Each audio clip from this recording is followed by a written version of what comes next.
에베소서 2장 21절부터 제가 에베소서라 그랬네요. 네, 죄송합니다. 네.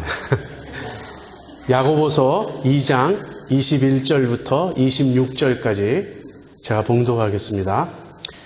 우리 조상 아브라함이 그 아들 이삭을 제단에 드릴 때 행함으로 의롭다 하심을 받은 것이 아니냐.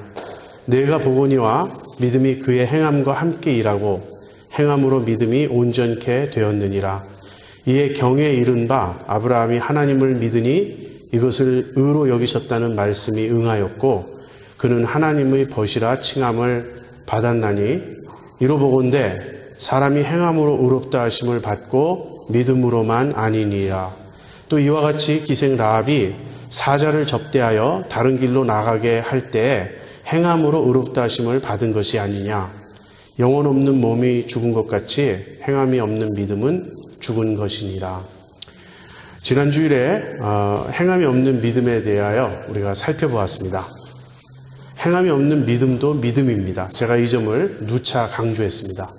행함이 없는 믿음은 불신이다. 우리가 이렇게 생각하기 쉬운데 그렇게 되면 불신의 반대는 믿음이니까 나는 적어도 믿는단 말이야. 이렇게 생각하면서 자신의 믿음이 바른 믿음이라고 착각할 수 있다는 것이죠. 행함이 없는 믿음도 믿음입니다. 그러나 문제는 행함이 없는 믿음은 바른 믿음이 아니라는 것이죠. 행함이 없는 믿음은 지식에 그치는 믿음입니다. 하나님을 알고 인정하지만 그 하나님과 바른 생명의 관계에 놓여 있지 않은 것이에요. 이것은 귀신들의 믿음입니다. 행함이 없는 믿음은 죽은 믿음입니다. 그래서 역사하지 못하고 아무 유익이 없어요. 결론적으로 행함이 없는 믿음은 우리를 구원할 수 없습니다. 그렇다면 행함이 있는 믿음이란 어떤 것인가? 오늘 본문에서 야고보 선생은 행함이 있는 믿음에 대하여 설명합니다. 그런데 그 설명을 두 인물을 예로 들어서 하고 있어요. 믿음이 무엇인지 우리가 배울 수 있는 최선의 길은 믿음의 사람들을 보는 것입니다. 믿음에 대해서 이론적으로 관념적으로 설명을 듣는다고 해도 그 믿음이 무엇인지 확실히 깨닫긴 참 어렵습니다. 그러나 믿음의 사람들의 모습을 보면 그들이 어떻게 믿음으로 사는지를 보면 믿음이란 저런 것이구나 하고 우리가 쉽게 배울 수 있는 것이죠. 그래서 히브리서 11장에서 저자는 믿음의 그 선조들의 그 이야기를 쭉 나열해 가면서 어떻게 그들이 믿음으로 살았는지 또는 그들의 삶에 믿음이 어떻게 역사했는지를 설명하고 있는 것입니다. 야고보는 여기서 두 인물을 대표적으로 예로 듭니다. 그 두 인물은 아브라함과 라합이에요. 여러분 한 번쯤 왜 아브라함과 라합을 대표적인 예로 꼽았을까 생각해 보신 적이 있습니까? 아브라함은 아마 누구라도 생각할 거예요. 아브라함은 믿음의 조상이고 유대인들이 가장 존경하는 인물이니까 훌륭하신 분이니까 아브라함을 믿음의 예로 삼는 것은 지극히 당연하다 하겠습니다. 그러나 왜 하필이면 라합일까? 이 두 인물은 그 이상 더 반대될 수 없을 만큼 가장 극단적인 대척점에 서 있는 그런 인물들이에요. 아브라함은 언약의 시조입니다. 아브라함을 유대인이라고 부르기에는 좀 그렇지만 유대인들의 조상이니까 언약의 시조입니다. 그리고 아브라함은 남자였어요. 그리고 아브라함은 존경받던 자입니다. 아브라함의 본래 이름이 무엇이었죠? 아브람. 아브람이라는 이름의 뜻은요. 존귀한 아버지, 존귀한 자 그런 뜻이에요. 반면에 라합은 우선 언약 백성이 아닙니다. 언약 밖에 있었던 이방인이에요. 그리고 남성 중심의 그 시대와 문화에서 좀 천시받던 여성이었습니다. 더군다나 라합은 기생이었어요. 사회적으로 가장 낮은 계층에 속하고 멸시받던 그러한 사람이었습니다. 그래서 우리가 생각해 볼 수 있는 것은 아브라함과 라합 가장 그 반대되는 대척점에 서 있는 두 인물을 예로 들므로써 외적인 조건에 관계없이 모든 사람에게 믿음의 원리는 동일하게 작용한다 하는 것을 보여주고자 했음을 알 수 있습니다. 이 아브라함과 이 라합의 예를 통해서 우리가 이제 행함이 있는 믿음, 살아있는 믿음은 어떤 것인가를 살펴보려고 하는데요. 순서를 약간 바꾸어서 먼저 라합을 살펴보도록 하겠습니다. 그 이유는 아브라함 이야기는 좀 더 많은 설명을 필요로 하기 때문에 그렇습니다. 먼저 라합을 생각해 보죠. 25절 한번 보세요. 또 이와 같이 기생 라합이 사자를 접대하여 다른 길로 나가게 할 때 행함으로 의롭다 하심을 받은 것이 아니냐. 이 라합 이야기는 여호수아 2장에 나옵니다. 여호수아가 이제 가나안 정복을 앞두고 먼저 정탐꾼 두 사람을 여리고에 이렇게 보내요. 그래서 이 두 정탐꾼이 여리고를 다 살펴본 후에 이제 떠나려고 하는데 여리고 사람들이 정탐꾼이 들어온 사실을 알았어요. 그래서 이 두 정탐꾼을 추적합니다. 그때 이 두 정탐꾼이 기생 라합의 집에 숨었어요. 그런데 라합이 이 두 정탐꾼을 향하여 어떤 말을 합니다. 그 말은 곧 라합의 신앙 고백이에요. 그 말을 하고 이 정탐꾼을 숨겨주죠. 그래서 정탐꾼을 추적하는 자들이 왔을 때 거짓말을 합니다. 그들이 여기 왔지만 저쪽 어느 다른 쪽으로 갔다 이렇게 거짓말을 해서 정탐꾼을 보호해주고 살려줍니다. 이제 그 이야기예요. 근데 라합이 정탐꾼들을 보았을 때 무슨 말을 했는가? 그 라합의 고백이 아주 핵심적인 그런 요소가 되겠습니다. 제가 여호수아 2장 9절부터 11절을 여러분에게 읽어드리겠습니다. 여호와께서 이 땅을 너희에게 주신 줄을 내가 아노라. 우리가 너희를 심히 두려워하고 이 땅 백성이 다 너희 앞에 간담이 농나니 이는 너희가 애굽에서 나올 때 여호와께서 너희 앞에서 홍해 물을 마르게 하신 일과 너희가 요단 저편에 있는 아모리 사람의 두 왕 시온과 옥에게 행한 일, 곧 그들을 전멸시킨 일을 우리가 들었습니다. 우리가 듣자 곧 마음이 녹았고 너희의 연고로 사람이 정신을 잃었나니 너희 하나님 여호와는 상천하지의 하나님이시니라.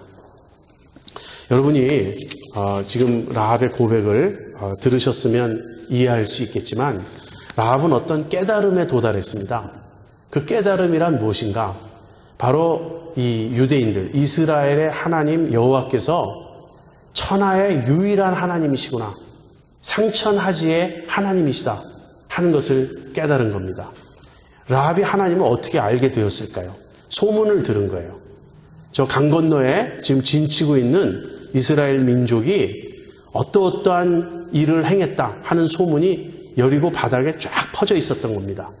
그들은 애굽에서 종살이 하던 민족인데 하나님께서 크신 권능으로 그들을 애굽에서 해방시켜 주셨다. 그리고 그들은 광야를 지나왔고 강 저편에 아모리 사람들의 두 왕, 시온과 옥이라고 하는 그 두 왕을 철저히 전쟁에서 파멸시켰다 하는 소문이 여리고에 쫙 퍼진 거예요. 이 말은 라합만 들은 것이 아닙니다. 여리고 사람들이 다 들은 거예요. 듣고 어떤 반응을 보였죠? 그들의 간담이 서늘해지고 마음이 막 녹아내렸습니다. 모두가 두려움에 빠지고 사로잡혔어요. 자, 그렇지만 여리고 사람들이 이 소식을 다 들었지만 그들의 행동은 라합과 달랐습니다. 그들은 정탐꾼을 추적해서 잡아서 죽이고자 했고 끝까지 항전을 할 계획을 세웠습니다. 비록 하나님이 이스라엘 민족을 지금까지 지켜주셨고 또 전쟁에 능한 강한 신이라고는 하지만 우리는 싸워서 이길 수 있다. 이렇게 높고 견고한 성벽, 여리고는 아주 그 성벽이 튼튼했던 그런 도시입니다. 이 높고 튼튼한 성벽을 그들은 절대 무너뜨릴 수 없다. 두려운 마음은 있지만 우리는 끝까지 싸우겠다 하는 것이 여리고 백성들의 마음 상태였어요. 반면에 기생 라합은 승산이 없다는 걸 알았어요. 이제 이스라엘 민족이 강을 건너와서 우리를 치러 오면 우리는 망하고 말 것이다. 우리는 죽고 말 것이다. 그래서 이 시점에서 라합은 어떤 선택을 해야 했습니다. 라합이 취할 수 있는 행동은 두 가지였어요. 첫 번째는 무엇이냐면 당국에 고발하는 것입니다. 여기 스파이들이 있습니다. 스파이들에게 거짓말하고 내가 당신을 숨겨주겠다. 그렇게 해놓고는 몰래 사람을 보내서 여기 이스라엘의 스파이가 숨어 있습니다. 빨리 오셔서 잡으세요. 이들이 도망가기 전에 잡으세요. 이렇게 행할 수 있겠죠. 반면에 스파이들을 끝까지 숨겨주고 거짓말을 해서라도 숨겨주고 스파이들을 살려보낼 수 있었습니다. 라합은 후자를 택했습니다. 여러분 같으면 어떤 행동을 하실 것 같습니까? 제가 가끔 공상하는 내용입니다. 이제 6.25 때 만약에 저희 집에 저희 교회 목사님이 숨어 계세요. 지하실에 이렇게 숨어 계세요. 공산군이 막 와서 문을 두드립니다. 이 집에 아무개 목사 있지? 그러면 나는 어떻게 반응해야 되나? 첫째는 거짓말을 해야 하느냐 하는 문제가 있어요. 안 계십니다. 이렇게 말하면 거짓말 아니에요? 그래서 거짓말을 할 것인가, 거짓말을 안 할 것인가. 거짓말을 하면 목사님은 붙잡혀가고 아마도 총살당할 것입니다. 그런 문제가 하나 있고, 두 번째는 만약에 숨겨진 것이 들키면 그 목사님도 총살을 당하겠지만 우리도 다 죽겠구나 하는 두려움이 있을 거예요. 자, 여러분 같으면 어떤 선택을 하겠습니까? 라합은 스파이를 숨겨주었습니다. 그리고 그들을 살려 보내주었어요. 자, 이 행동을 말하는 겁니다. 이 행동에 대해서 히브리서 11장 31절은 이렇게 설명합니다.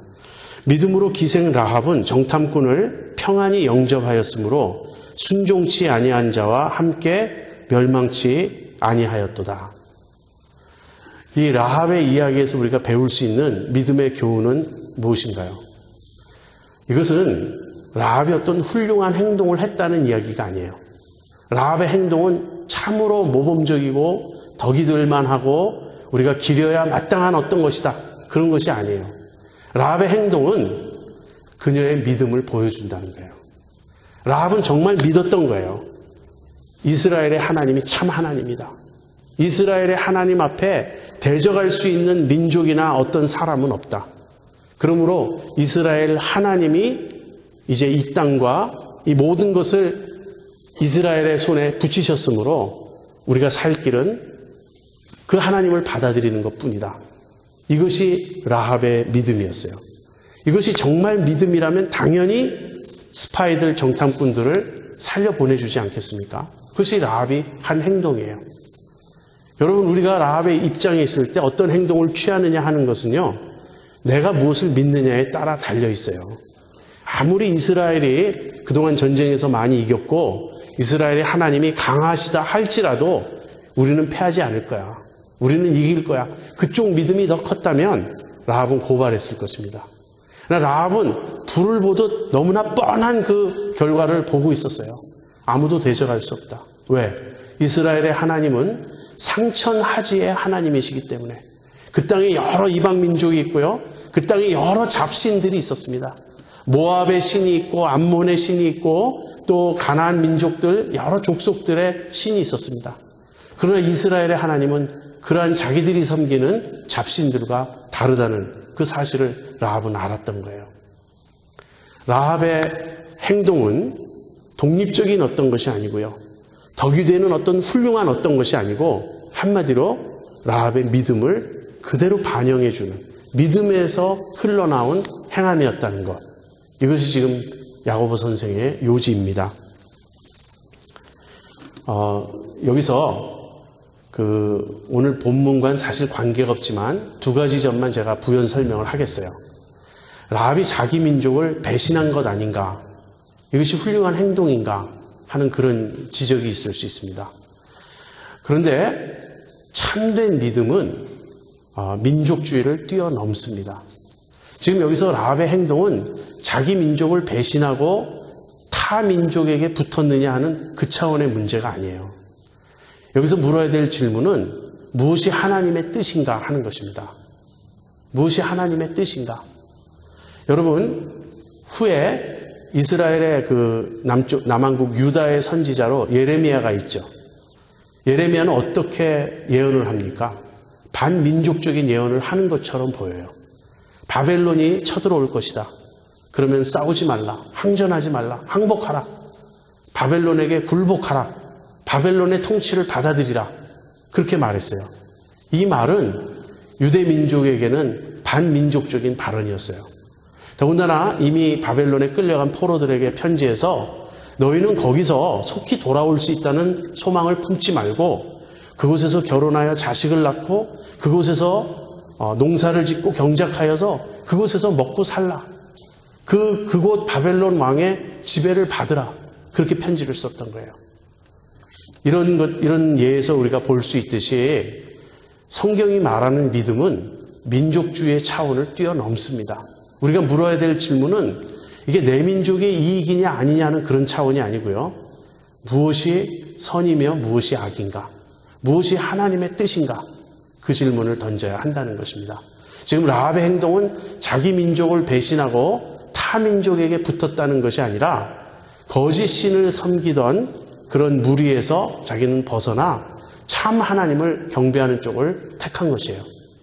두 번째, 거짓말에 문제가 있습니다. 이 거짓말은 그 자체는 물론 좋은 것이 아니죠. 이건 죄죠. 그러나 우리가 기억해야 할 것은 우리가 살아가는 이 세상은 타락한 세상이라는 것입니다. 그래서 우리에게 어떤 그 선택의 여지가 없을 때, 다시 말하면 우리가 둘 중에 하나를 택해야 한다면 더 큰 선을 위하여 작은 선을 포기할 수 있다는 거예요. 더 큰 선은 무엇이죠? 이때 스파이를 살려주고 하나님의 뜻에 순종하는 거예요. 작은 선은 무엇이죠? 거짓말을 하지 않고 정직한 거예요. 라합의 거짓말은 자기 자신의 유익을 위한 것, 어떤 이익을 얻기 위해서 순간의 상황을 모면하고자 한 것, 그런 어떤 그릇된 거짓말이 아닙니다. 이것은 하나님의 뜻에 순종하기 위하여 이 정탐꾼을 살려주기 위하여 한 거짓말이에요. 그래서 아까 제가 제 자신의 공상 속으로 되돌아가 보면 저는 물론 거짓말을 해야 됩니다. 이 집에 목사님 안 계세요. 시침 뚝 떼고 거짓말 해야 돼요. 그리고 그 거짓말에 대해서 저는 하나님이 책망하신다고 생각하지 않습니다. 성경 어디를 보아도 라합의 거짓말을 탓하는 구절이 한 구절도 없어요. 지금 이 상황에서는 거짓말을 하느냐 안 하느냐의 문제보다 더 큰 문제, 그것은 하나님의 뜻에 순종하느냐, 이 정탐꾼을 살려 보내주고 이 하나님께서 여리고성을 이스라엘 민족의 손에 붙이신 이 사실을 인정하느냐 하는 문제가 더 큰 문제였다는 것이죠. 아무튼 라합의 예가 보여주는 그 요점은 이것입니다. 라합은 믿은 대로 행동하였다. 라합의 행동은 라합이 참으로 믿었다는 것을 보여준다 하는 것입니다. 자, 이제 두 번째 아브라함의 예를 살펴보도록 하겠습니다. 아브라함이 이삭을 바친 이 일에 대해서 야고보가 설명을 합니다. 그런데 이 야고보의 표현을 보면 그동안 우리가 바울의 서신을 통해서 익숙하게 알아왔던 그 믿음에 대한 그 설명들, 믿음에 대한 개념들과 많이 충돌하는 것처럼 보여요. 예를 들면 이런 것입니다. 내가 보거니와 믿음이 그의 행함과 함께 일하고 행함으로 믿음이 온전케 되었느니라. 다시 말하면 야고보는 믿음 플러스 행함을 가르치는 것처럼 보인다는 거예요. 그러나 우리가 이 야고보서의 본문뿐 아니라 창세기부터 시작해서 성경 전체의 그 가르침을 종합적으로 본다면 그것이 바른 해석이 아님을 알 수 있습니다. 지금 야고보는 믿음 플러스 행함을 말하는 것이 아니고요. 이 믿음으로부터 반드시 나올 수밖에 없는 그 행함을 말하고 있는 것이에요. 왜 그런가? 열쇠는 이삭입니다. 지금 이런 것이 아니에요. 아브라함이 하나님을 믿습니다. 그리고 하나님을 믿을 뿐 아니라 아브라함이 하나님께 최선의 것을 드리고 헌신하고 정말 하나님을 기쁘시게 하고자 희생적인 어떤 행동을 했다. 그래서 아브라함이 하나님을 믿을 뿐 아니라 하나님을 위하여 아주 희생적인 어떤 행동을 했다. 지금 성경이 말하는 것은 그것이 아니에요. 아브라함이 이삭을 바친 것은 그의 믿음으로부터 흘러나온 행동이었다 하는 것이에요. 왜 제가 이렇게 설명하는가? 그것은 이삭에 대한 성경의 말씀들을 종합해 보면 알 수 있는 것이에요. 하나님께서 아브라함에게 많은 자손을 주시겠다고 처음 약속하신 것은 창세기 12장입니다. 하나님이 아브라함을 불러서 갈대아 우르에서 벗어나 내가 내게 지시한 땅으로 가라. 그랬을 때 아브라함과 데라 그 가족이 일단 하란까지 가죠. 그다음에 하란에서 데라가 죽은 후에 하나님이 다시 아브라함에게 떠나라고 말합니다. 그러면서 내가 네게 많은 자손을 줄 것이다. 이 약속을 하셨어요. 이 약속은 굉장히 희미한 약속이에요. 구체적으로 어떻게 이루어질 것인지 알 수 없는 약속입니다. 근데 이 약속이 최초로 구체화되는 일이 15장에 나와요. 하나님께서 아브라함에게 나는 너의 상급이요, 나는 너의 방패요, 너의 지극히 큰 상급이다. 하나님 이렇게 말씀하시자 아브라함이 이렇게 하나님께 반문해요. 내게 무엇을 주시려나이까? 나는 자식이 없습니다. 그래서 내 집에서 키운 종 다메섹의 엘리에셀이 내 후사가 될 것입니다. 그래서 하나님이 이렇게 말씀하세요. 그가 내 후사가 되지 않을 것이다. 내 몸에서 난 자라야 내 후손이 될 것이다. 그래서 하나님이 아브라함에게 자손을 주시겠다는 약속을 처음으로 구체화하신 것은 아브라함의 몸에서 날 것이다 하는 거예요. 다시 말하면 입양해서 어떤 타인의 자식을 자식 삼아서 이어가는 게 아니라 아브라함이 낳을 것이다요. 이 시점에서 아직 분명하지 않은 것은 무엇이죠? 사라에 대한 언급이 없었어요.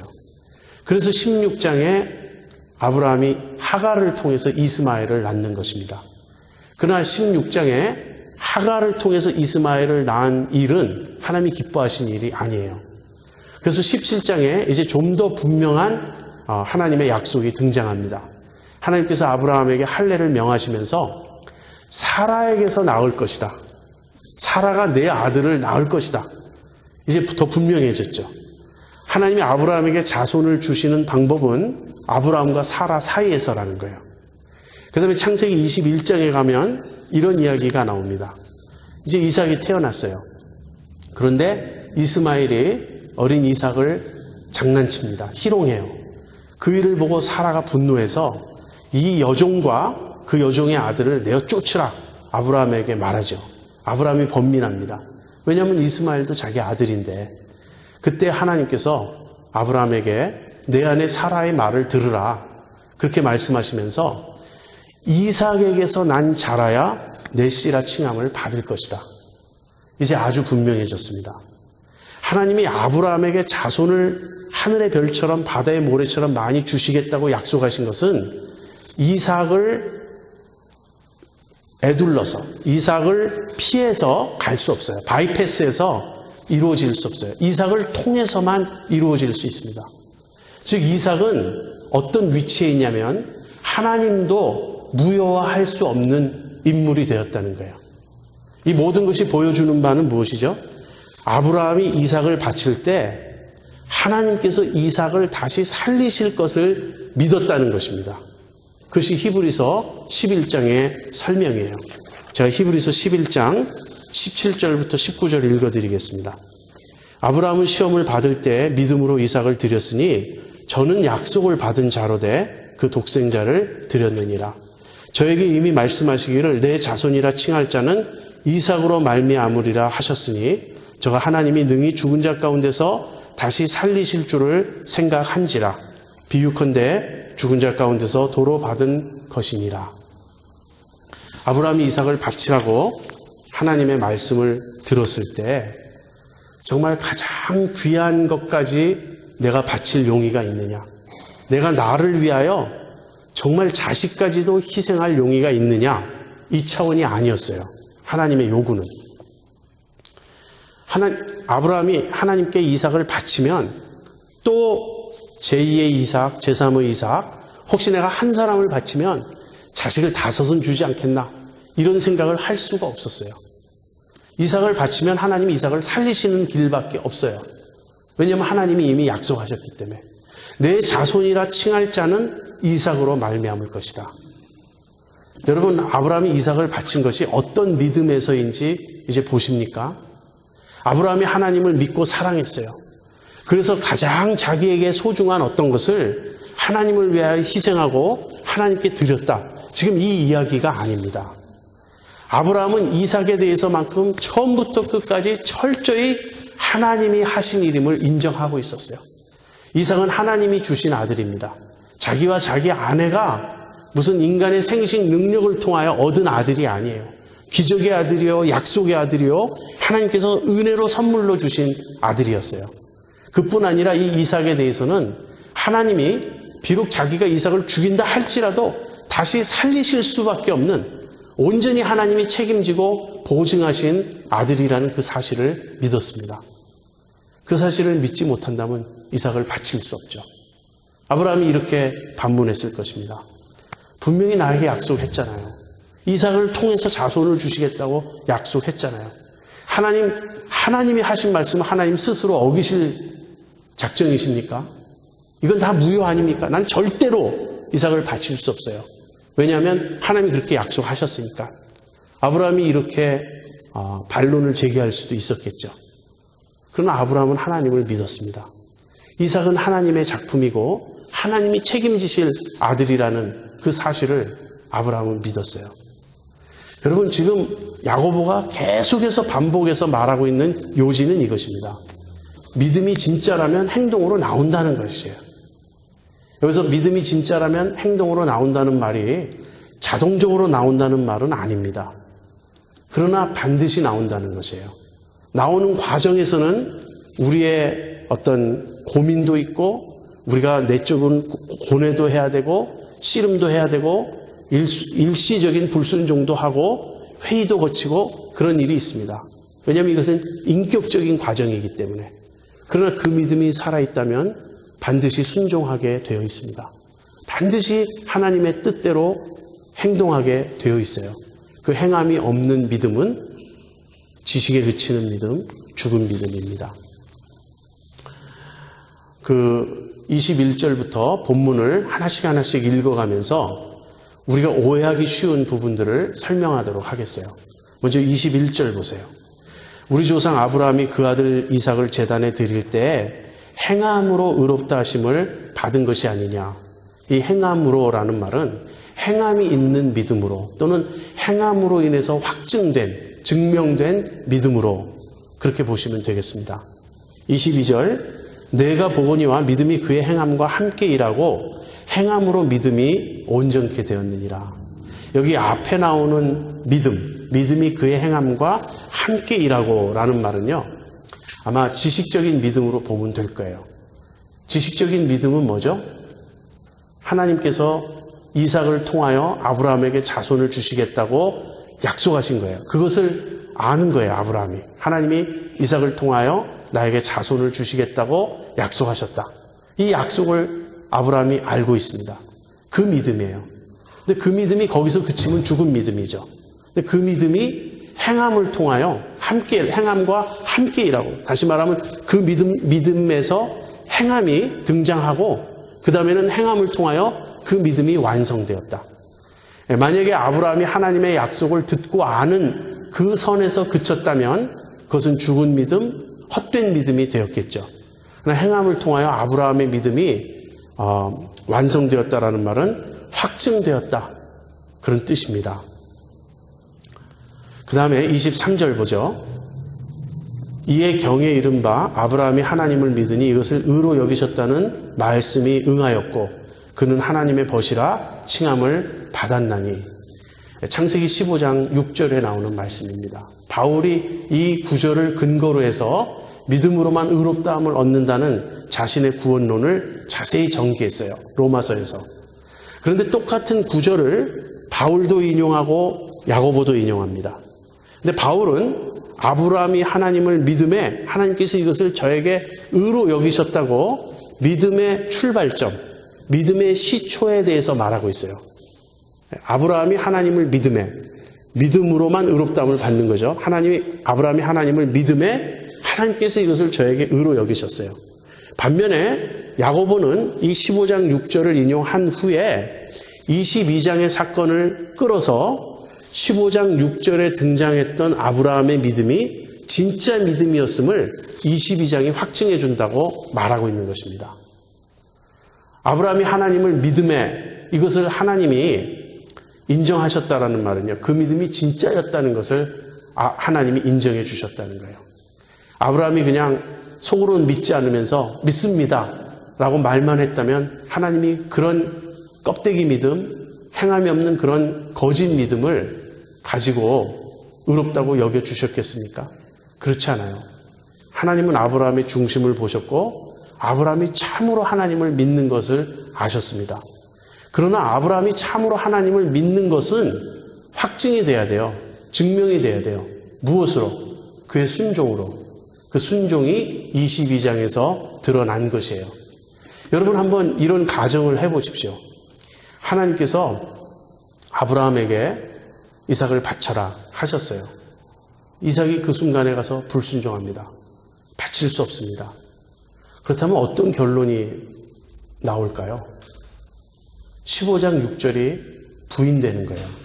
아브라함이 하나님을 믿음에, 다시 말하면 하나님이 많은 자손을 주시겠다고 약속한 그 사실을 정말 믿지 않은 것이죠. 만약에 이삭을 바치라는 명령에 불순종한다면.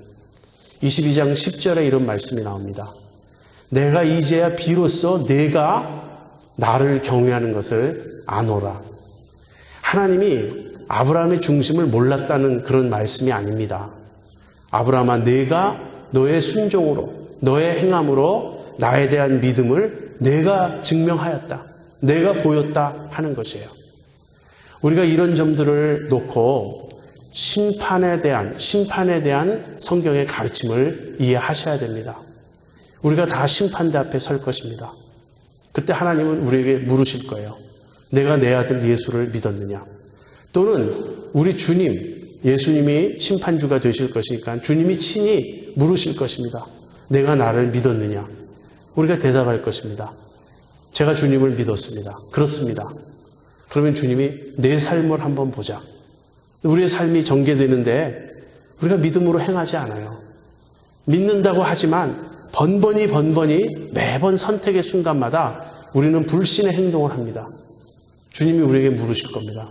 내가 나를 믿었다는 그 증거가 어디에 있느냐? 지금 율법의 행위를 말하고 있는 것이 아닌 것을 여러분 아시겠죠? 믿음을 말하는 거예요. 내가 정말 믿느냐 하는 이 질문을 말씀하시는 겁니다. 자, 24절. 이 24절이 가장 문제가 되는 구절이에요. 같이 보죠. 이로 보건대 사람이 행함으로 의롭다 하심을 받고 믿음으로만 아니니라. 이 말씀은요, 로마서 3장 28절의 바울의 말과 아주 정면 충돌합니다. 로마서 3장 28절의 바울은 이렇게 말합니다. 그러므로 사람이 의롭다 하심을 얻는 것은 율법의 행위에 있지 않고 믿음으로 되는 줄 우리가 인정하노라. 바울은 율법의 행위로 의롭다함을 받을 수 없고 믿음으로만 된다 이렇게 말하는데요. 야고보는 믿음으로만 아니고 행함으로 의롭다함을 받는다. 지금 이렇게 말하고 있어요. 그러나 여러분은 이 시점이면 이것이 표면적인 불일치라는 것, 단지 언어상의 문제라는 것을 아셨을 겁니다. 지금 바울이 반대하는 것은 무엇이죠? 율법의 행위예요. 율법을 다 지킴으로써 구원 얻는다는 그 주장은 설 수 없다는 거예요. 왜? 아무도 율법을 지킬 수 없으니까. 그래서 구원의 길, 의롭다함을 얻는 길은 율법의 행위가 아니고 믿음이라고 말하고 있는 것입니다. 그래서 바울이 지금 대조하고 있는 것은요, 믿음과 율법의 행위예요.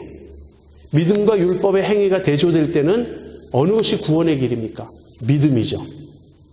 야고보는 표면적으로 그 단어 자체는 똑같이 등장하지만 야고보가 의미하는 것은 전혀 다른 것입니다.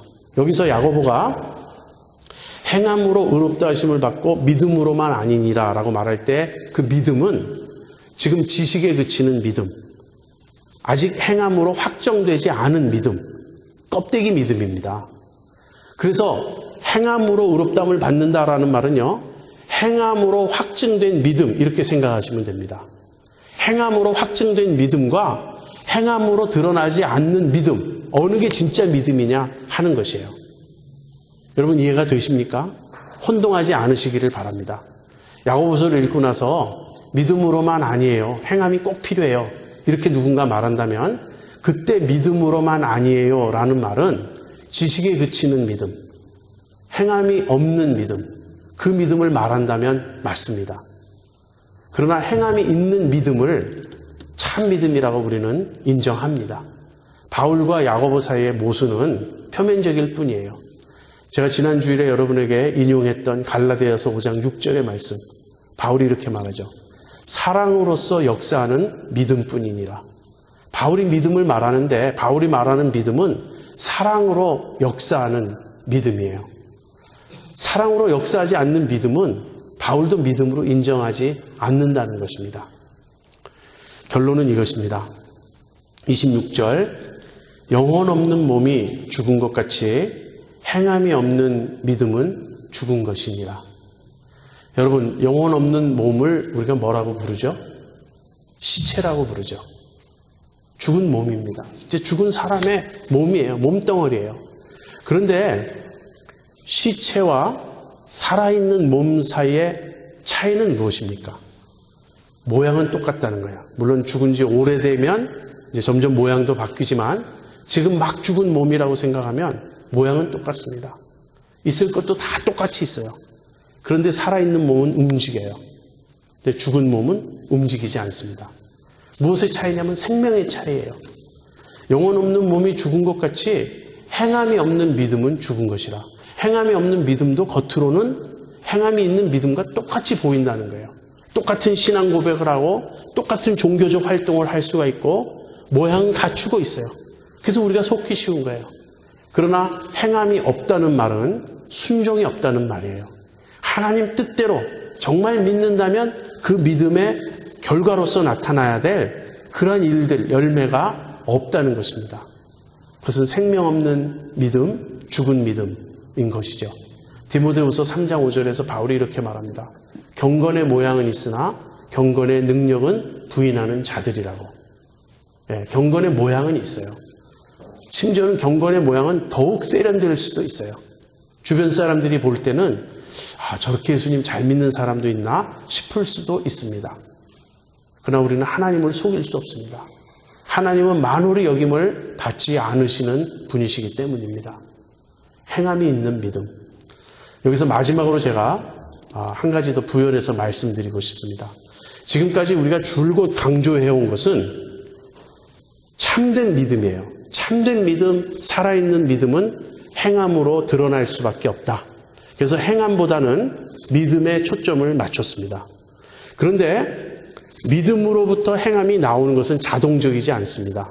반드시 필연적으로 나와야 하지만 이것은 자동적으로 나오는 것이 아니에요. 그러면 믿음에서 행함이 나오려면 살아있는 믿음이기 때문에 행함을 열매 맺는데 그 행함이 나오는 과정에는 무엇이 있느냐 하는 것이에요. 그 과정에는 우리의 구체적인 결단과 순종과 어떤 인격적인 반응이 있어야 됩니다. 이 면에 저는 초점을 맞추기를 원해요. 그래서 이제 다시 행함을 좀 강조하고 싶습니다. 여러분이 제 설교를 들으시고 믿음만 있으면 자동적으로 된다는 얘기인가 이렇게 오해하지 않으시기를 바랍니다. 우리에게 진정한 믿음이 있다면 행함을 위해서 고민할 거예요. 그리고 행함을 추구할 거예요. 야고보는 이렇게 말합니다. 도를 듣고 행하는 자가 되고 듣기만 할 자신을 속이는 자가 되지 말라. 우리가 말씀을 자꾸 들을 때 들으면서 아멘 아멘 하고 말씀에 은혜 받았다. 너무 하나님의 말씀이 나는 꿀처럼 달고 좋다. 그렇게 말해도요. 그 말씀을 들은 후에 순종하지 않으면 적용하지 않으면 그대로 실천하지 않으면 우리의 믿음이 점점점 껍데기로 바뀌어가요. 자기 기만에 빠지게 돼요. 스스로 속이게 됩니다. 굉장히 위험한 일이에요. 어떤 사람은 본래부터 행함이 있는 믿음이 있고 어떤 사람은 본래부터 행함이 없는 믿음이다. 이렇게 생각하지 마시고요. 내가 내 믿음을 정말 순종함으로써 실천함으로써 행함의 열매를 맺음으로써 산 믿음으로 지켜가야 하겠다. 이런 분명한 깨달음과 결단이 있어야 한다는 것입니다. 여러분 설교를 들을 때 성경을 읽을 때 말씀을 접할 때마다 첫 번째는 물론 그 말씀의 가르침이 분명 어떤 것인지를 확실히 깨닫고자 노력하셔야 됩니다. 성경을 그냥 많이 통독하겠다. 그런 것보다는 한 구절을 읽더라도 깨닫는 것이 중요합니다. 그런데 깨닫고 즐거워하고 주님의 말씀은 정말 생명의 양식이야. 그리고 거기서 먹었다는 사실에서 그치면 굉장히 위험한 일이에요. 항상 말씀을 들을 때마다 우리의 습관은 어떤 것이어야 되냐면 그래서 나는 어떻게 할 것인가? 이제 말씀을 들었으니 나는 어떻게 바뀌어야 하는가? 어떻게 순종해야 하는가? 이 질문을 꼭 던져야 한다는 것입니다. 우리가 야고보서 2장 전체에 걸쳐서 믿음을 살펴보았고요. 그럼으로써 믿음은 가치관의 변화를 가져온다는 것, 또 믿음은 율법을 지킨다는 것, 믿음은 행함이 반드시 뒤따른다는 것, 이런 내용을 우리가 살펴보았습니다. 정말 중요한 것은 믿음이란 그런 것이구나 라고 우리가 깨닫고 배운 데 있지 않고요. 내가 살아있는 믿음, 행함이 있는 믿음을 가지는 데 있습니다. 이것이 얼마나 중요한가. 우리의 영원한 운명이 여기에 달려있을 만큼 가장 중요합니다. 우리 질그릇교회 교우님들 한 분 한 분, 단 한 사람도 빠짐없이 진정 행함이 있는 믿음, 살아있는 믿음, 우리 영혼을 구원하는 믿음의 소유자들이 되기를 바랍니다.